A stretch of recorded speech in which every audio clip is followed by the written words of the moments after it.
눈을 떴다 감았다 할 때 어떤 덩어리가 왔다 갔다 하는 그런 아주 심각한 문제가 발생을 할 수도 있거든요. 그래서 사실은 중에서도 가장 조심해야 되는 그런 부분이거든요. 수술 자체가 어려운 게 아니고요. 굉장히 조심해서 수술해야 되는 그런 부분이니까.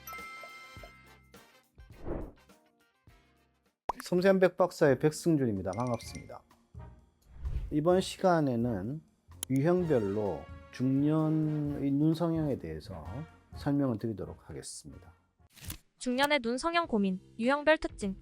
자, 중년의 눈 문제로 오시는 분들은 대부분 눈이 처진 게 거의 메인이 될 테고, 그 다음에 이제 꺼진 눈, 약간 졸린 눈, 뭐 간혹 드물게 이렇게 이제 불룩한 눈의 문제, 뭐 이런 문제를 가지고 오시는 분들이 있죠. 대개 문제들이 서로 연결되어 있기 때문에 각 환자에 맞춰서 또 원하시는 것들도 약간씩 다르기도 하니까 거기 맞춰 가지고 도움을 드려야 되는 그런 부분이에요. 대부분 거울을 보시다가 눈이 작아졌다, 처졌다, 이 문제가 이제 거의 메인이 되는 경우가 많죠. 당연히 나이가 들면서 피부가 탄력이 떨어지고 늘어나서 이게 중력 방향으로 처져 내려오면 원래 가지고 있는 내 눈을 덮어버리는 그런 형태가 되는 거니까. 그때 어떻게 해결할 거냐? 정도가 심하지 않으면 피부를 걷어올리는 형태의 수술들, 대표적으로 쌍꺼풀 수술 같은 것들이 되겠죠. 살짝 걷어올리면 조금 나아지는 뭐 그런 형태의 수술을 하기도 하고, 그 다음에 상안검 수술은 기본적으로 절개를 하고 들어가기 때문에 쌍꺼풀을 만들게 되거든요. 그래서 이제 결과적으로 쌍꺼풀이 있는 상태로 나타나게 될 것이고,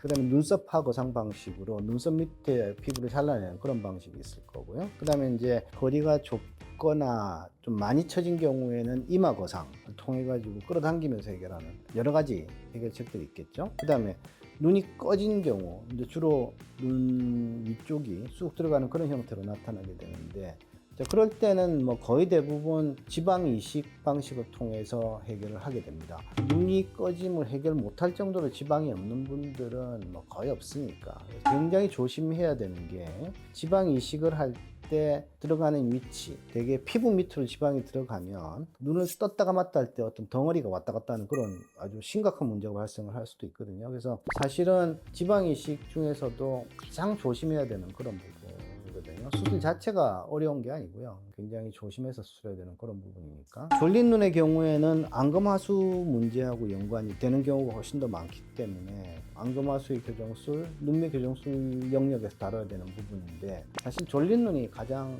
신경을 많이 써야 되는 부분이기도 하죠. 그거는 완전히 별도로 생각을 해서 해결을 해야 되는 그런 식이 되는 겁니다. 복합적인 문제를 가진 경우 동시에 수술해야 할까요? 대부분은 이제 여러 가지 문제를 동시에 가지고 있는 경우가 더 많죠, 사실은.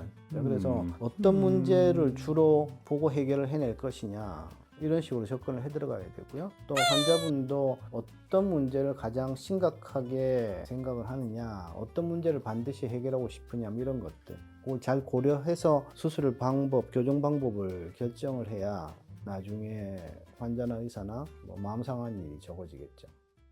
젊을 때 미리 하는 성형수술 도움이 될까요?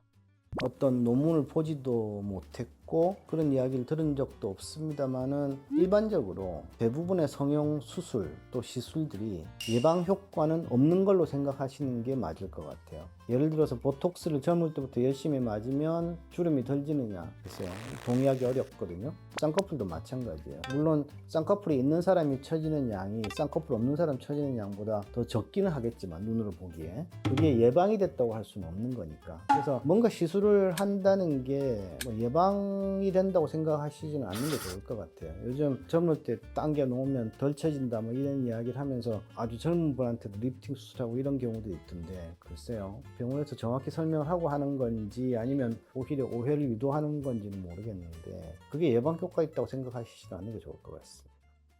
유형별 중년의 눈 고민, 방치하면 문제가 생길까요? 기능적인 문제가 생기는 건 아닌데 불편하시죠. 눈이 처지고 졸려 보이고 하게 되면 시야를 가리게 되니까, 시야를 가리면 보기 위해서 이마를 치켜 올려서 주름이 진다든지 턱을 들어 올려 가지고 목에 무리가 간다든지 이런 일들이 벌어질 수 있으니까, 불편하게 계속 살 거냐 아니면 교정을 해서 조금 편하게 살 거냐, 뭐 부수적으로 보기에도 훨씬 더 나아 보이게 되는 거니까 그런 걸 고려해서 수술 시점과 방법을 결정하는 게 좋지 않을까요? 중년 눈 성형에서 중요한 것, 기능 BS 미용. 두 가지 문제가 다 해당이 되는 거죠. 대부분 문제가 해결되기를 바라면서 모양이 좀 더 나아지길 다 기대하시는 거거든요. 그래서 뭐 반드시 미용 목적으로, 반드시 기능적인 목적으로 수술하는 건 아니에요. 수술하고 여자분이든 남자분이든 좀 더 이뻐 보이고 좀 더 젊어 보이고 좀 더 깨끗해 보이기를 원하는 거니까 두 마리 토끼를 다 잡아야 되겠죠. 자, 오늘은 중년 눈성형에 대해서 설명을 드렸습니다. 혹시 설명이 모자란 점이 있거나 궁금하신 점이 있으면 질문을 남겨주시면 빠른 시간에 답을 드리도록 하겠습니다. 감사합니다. 지금까지 섬세한 백박사의 백승준이었습니다.